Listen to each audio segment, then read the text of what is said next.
Steve, how refreshing is it to have one of these games where you can clear the bench at the end and kind of cruise a little bit? Yeah, that was fun. That was probably the most fun I've had watching our team play all year. It's just so many great individual performances and fun to see, some of the guys who don't play much get out there and do well. And it's definitely a feel-good night for our team.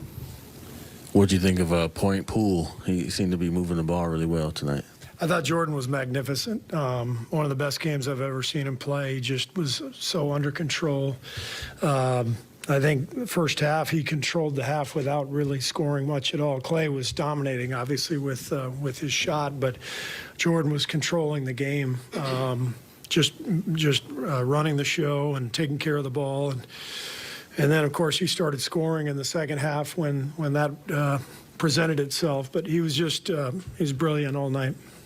Did you think the team kind of relaxed once they saw Clay being Clay? I mean, to give up 37 points in the first quarter didn't look great, but then Clay starts getting hot. Did you feel that was kind of like everybody just took the energy from Clay? For sure, yeah. I mean, we feed off Clay all the time, but in particular on a night like tonight where we're down early and giving up a lot of points, and I thought OKC really came out and hit us in the mouth right away. 9-2 right out of the gate. You could tell they were playing with a lot of energy and pace, and Clay just kept us in it early with his shot making and allowed us to kind of find our groove. Steve, what's it like when, you've seen it before, obviously, but when Clay starts making shots from wherever and no matter what the angle or whatever, what's it like watching that in action and they all seem to be going in? It's just fun. It's, that's when the crowd really gets into it. You can just feel the game changing, as he starts making those shots. The crowd starts to anticipate every possession. The game starts to open up because they have to pay more and more attention to him. And, when he gets in a zone like that, it's something special to watch. Steve, there was a time where you probably wouldn't have played starters in that fourth quarter, but it felt like you were, maybe trying to figure out when to clear the bench. Like, how tough was it deciding how long to ride guys and when to go in? These days a 20-point lead can go like that just with all the three-point shooting. So you just you don't mess around. We're also looking at combinations too going forward. We're going to be without Steph, the next few games, and so we got to make sure we're ready for Portland and the games coming up after that. And we're looking at different combinations and different rotations. So got to keep playing.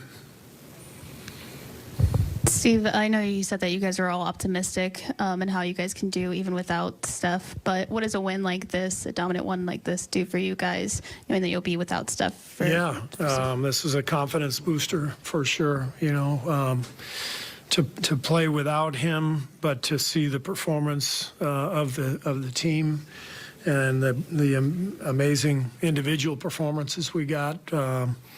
As I said, it was a feel-good game for a lot of people, and that just really fuels everybody. So hopefully we can keep that going. You had coming in the starting lineup. Obviously, started not so great, but they did settle it down, and they played very well in the start of the second half. What was the idea there, and might you stick with this?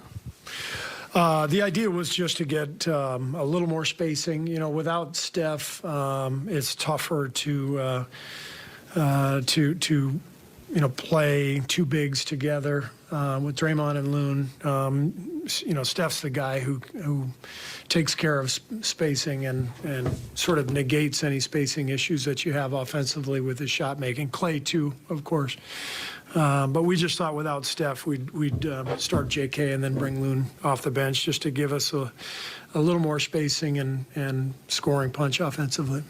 What are you seeing for JaMychal that's been so different, and why he's been so effective now as opposed to the first month or so? Well, I think, I didn't do a great job with him early in the season, putting him in positions to succeed. And I think now our rotation is much more settled. I think he feels much more comfortable with the group around him. And our bench play in general has just gotten much better since early in the year. So as that has happened, as guys like Dante and Ty Jerome and J.K. have solidified roles, J. Mike has really kind of settled in along with them.